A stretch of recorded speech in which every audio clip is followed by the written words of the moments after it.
Hey guys, welcome back to Dark Souls. In today's episode, we're going to be going into the Tomb of the Giants. Now, the Tomb of the Giants is a pretty interesting place. It's very dark. You need a light source for it. Because I'm not a mage and I can't use cast light, and because I hate using the Skull Lantern, we decided to go to Lost Islip, which was last episode, and get myself the Sunlight Magnet. Which is where you just equip it on your face, and bam, you got a free light source, which is nice and bright. The Tomb of Giants is a pretty interesting place, apart from it being, because it's filled with these giant skeletons that hit you very hard. And yeah, but the good news is you don't need to kill any of those necromancer guys, unlike in the catacombs. Everyone just dies whenever you hit them, or when you get their health bar down. And yeah, you can see that I'm avoiding the bone wheels right here. Okay. While I'm here, making sure that the bone wheels don't follow me. And yeah.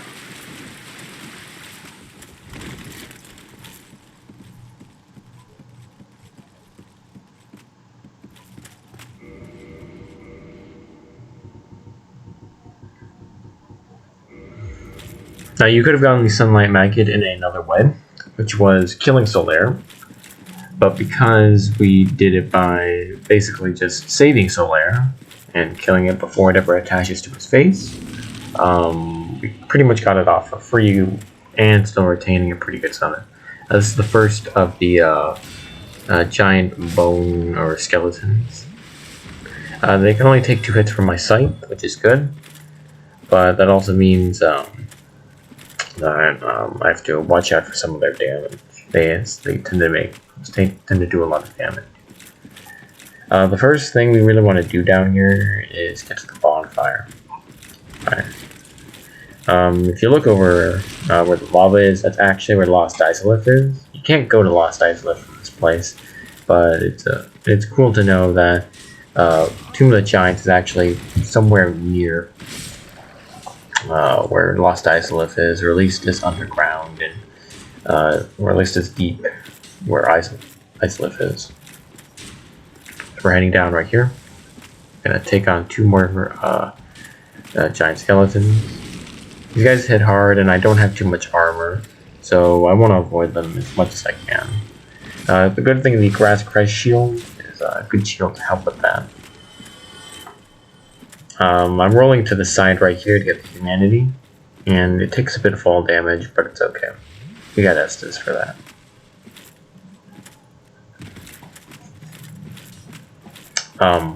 There's Patches right there. We're not going to meet him quite yet. Yeah, we're instead going to go down the ladder and get to the first bonfire. This bonfire will be the Tomb of the Giants bonfire, I believe, or like the one where you can warp to it. Or maybe it was the other one. I don't quite remember. We're gonna pop some humanity because I know I'm gonna need it.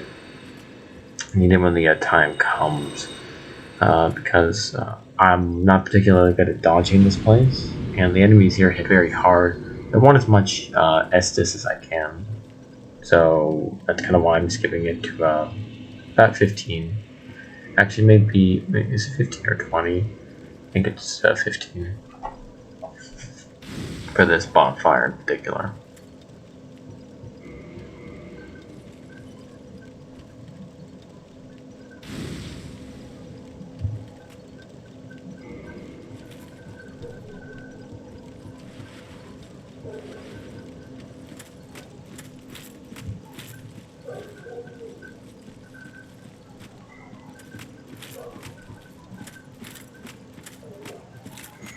Alright, we're going to talk to our boy Patches, and he's going to tell us there's some treasure down below. We're not going to go down to that ledge quite yet, but it will we'll head back there eventually. We tell him we're not a cleric as well, so he doesn't hunt us down and kill us. The thing about Patches is he hates clerics. You could have met him in Catacombs, where he was going to, you call it up, basically almost spawn kill you on one of the bridges, but we didn't do it that time because we were mainly rushing to get the Dark Seance ring. We're going up here to get some white Titanite shards. We don't need them, but it's just something to collect and have.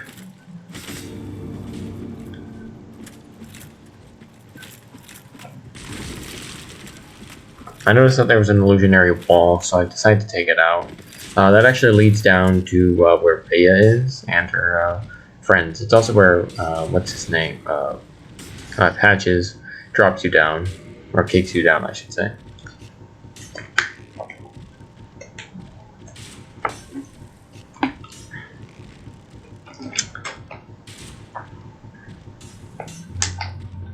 I'm checking to make to quit my bow because I want to get these guys rounded up. You can see I can see them because of their white eyes. You slightly can't really see in the video, but in the game itself they're pretty easy. And I think I die here. Actually, I don't quite know. I think I die here because I failed to do something correctly. Because I believe the entire point of this is that you're meant to jump down and do that, and I equip fire or use fire, and I don't think I get them all. And I think, yeah, I do it incorrectly, and that ends up killing me in the end. This is one of the rooms that are very annoying in the Tomb of the Giants because you see quite a bit of giant skeletons, and you can't accurately go down there. If you go down there yourself without baiting them out, you are definitely going to die because my weapon can't one-shot any of them. And that's why I'm doing a what do you call it? What do you call it? Crap. Drop attack. Yeah, that's what it's called. I can remember what I was trying to say. This time I'm gonna quit my bow again, and I tried using lightning spears. It didn't work at all. We're just trying to get all of their attention. Using lightning spears isn't particularly effective. Now, if you're wondering what the item all the way over there is, it's the large divine ember, used for making +10 holy weapons, or divine weapons, but I like to call them holy weapons. Holy weapons themselves, I wouldn't call them useful. The only time they're particularly useful is when you need to get into the Tomb of the Giants early on and you don't know where all the necromancers are. This is because whenever you kill a skeleton up there, they permanently die during that time. You can see that's what the drop attack was for. I roll out of the way in order to avoid being killed by that one. You see, they do quite a bit of damage, and I get knocked over pretty easily. I didn't realize that guy was there when I originally saw him, and I almost died. Because I had to roll out of there, drink some Estus, and he's catching up. So, yeah.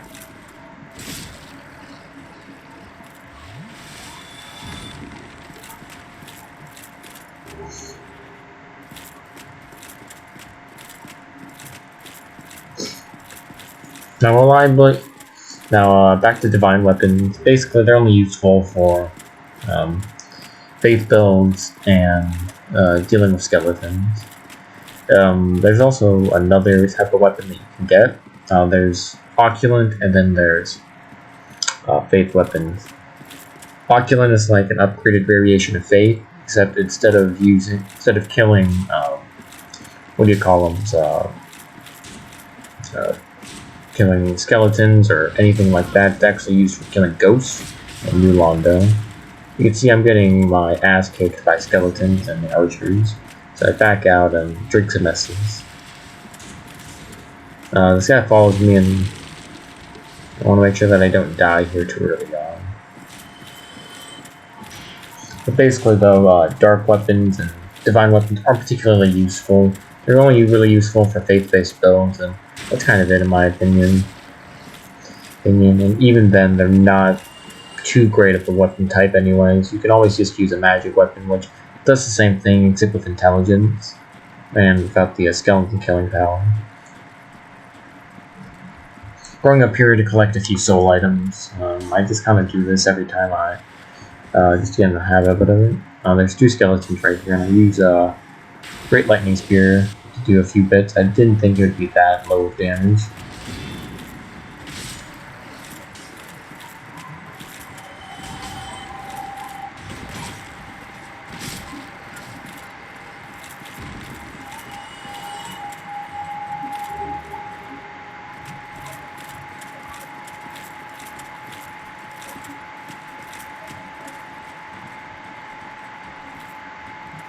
Going up here to get the first of these soul items. I believe it's a white Titanite chunk, or maybe it's a soul. I know the one down below in that place right there is an Eye of Death. You see that there's Pinwheel Domain right there. Right there. I went over to that. I almost fall down. I thought one of the Prism Stones was an item, but it wasn't. And you can see me try and go and get it. I'm wondering if that's an item or a Prism Stone. Then I realize it's a Prism Stone, so I just don't go down there. That's the other thing too about this place. There are Prism Stones mainly to get you around. Lore-wise, I think it's where the clerics started starting to light up the place, but they didn't have a light source during that time. And we go down here to get the final of these soul items, being another soul of the Proud Picked. The drop right there was kind of far, but fall damage isn't a big deal in Dark Souls 1.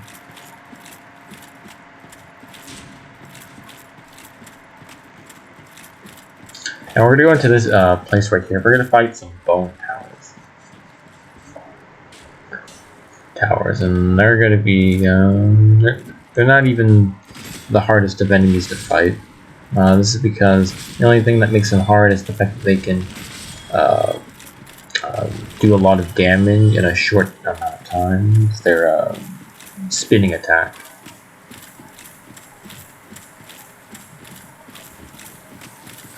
And this is where we're going to fight the paladins. I was not, when I was initially recording this, I did not realize this led down to the paladin area, to Rhea's people area. So I had to basically get the fuck out of there, because I could not fight at that moment.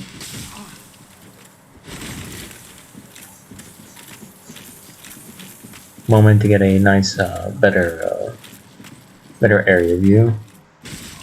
I probably should have parried, but yeah. And he's using force against me, and I'm getting my ass. So we back up, then I start running to where Rhea is to get a better place to fight in. It's a more open area, I should say.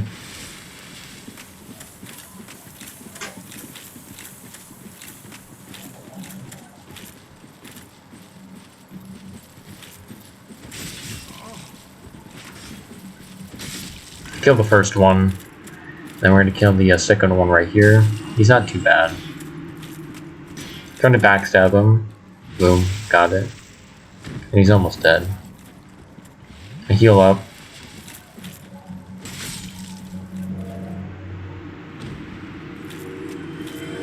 Now, I never give my reason as to why I went to the Tomb of the Giants after Lost Isolith. In my opinion, the Tomb of the Giants is the most annoying of the 4 Lord Soul areas, but it's also here because so I need to get Wrath of the Gods. It's going to be a useful miracle. In hindsight, I don't actually use that miracle too often afterwards, but it's alright.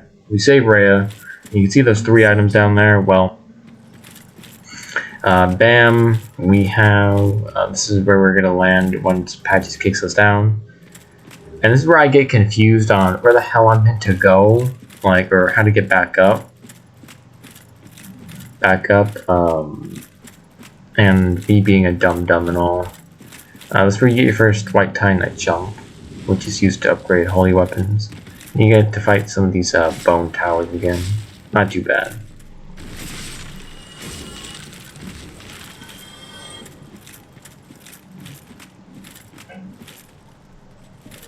There's a praise to sun sign right there. There is no sunlight down here. It's my death.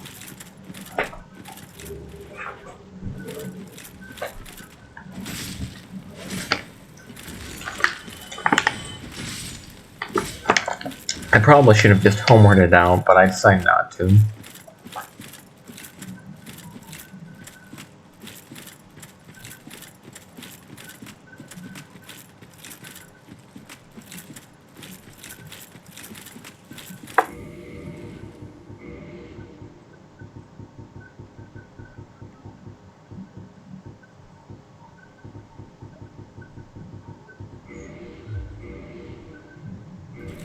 That was my last homeward bone, and which is very concerning, but it's alright. Alrighty, well, the rest of this is just going to be me going through the rest of the Tomb of the Giants, getting my ass kicked by Nito. But other than that, hope you enjoyed this tiny bit of commentary. You can see we're going to get kicked out right here. But yeah, so the rest is just me going through the rest of the Tomb of the Giants, which is just fighting off the dogs, the Black Knight, some more skeleton archers. Eventually, we kill Paladin Leroy, who I didn't use as a summon for Pinwheel because I didn't need to. And when I say my ass gets handed to me by Nito, it's because of the fall damage and all that crap. And yeah, hope you all enjoyed. And the next few episodes, which are mainly going to be focused around the Duke's Archives and Crystal Caverns, they're not really going to have too much commentary in them.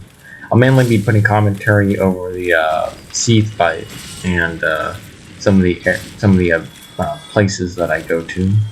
But you won't be hearing much of what I have to say, or at least not a lot of it. But yeah, I hope you all have a good time watching this, and yeah.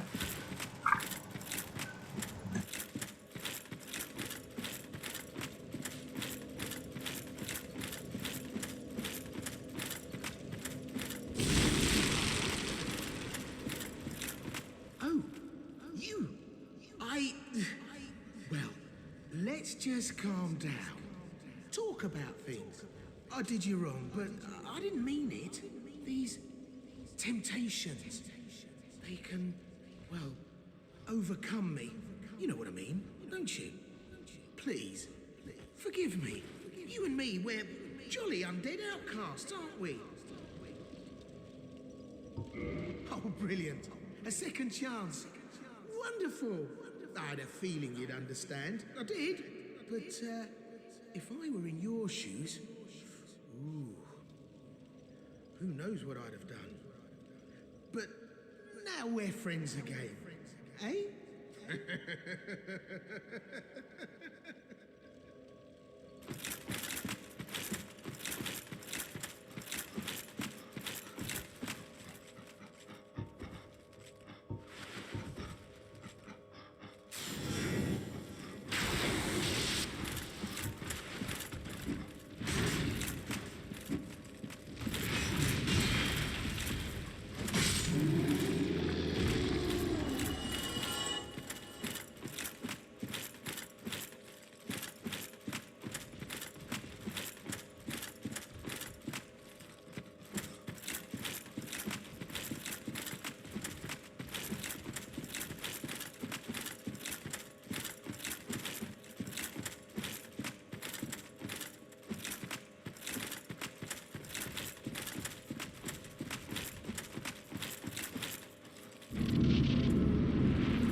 what you did. I am deeply indebted for...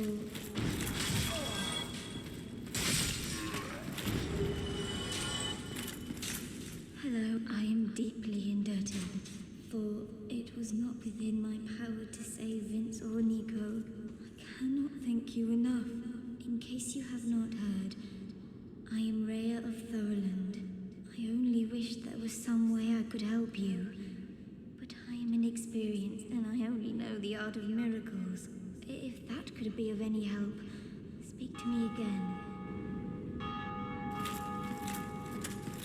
Would a miracle be of any help to you? I would be most pleased if that was so. May we just...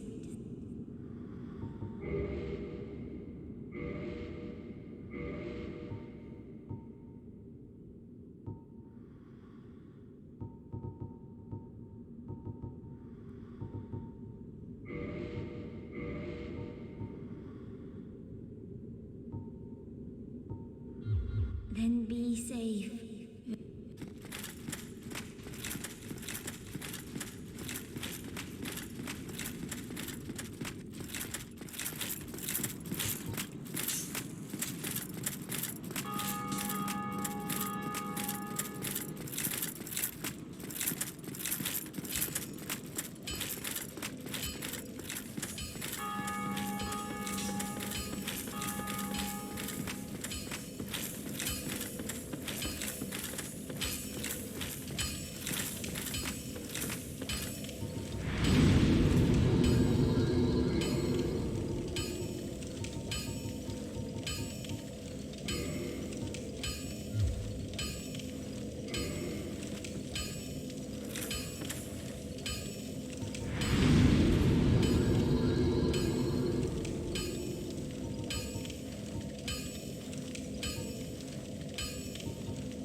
We meet again.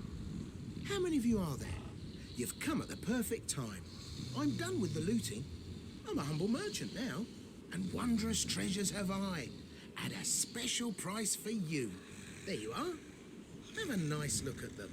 Oh, relax. No more funny business out of me, my friend.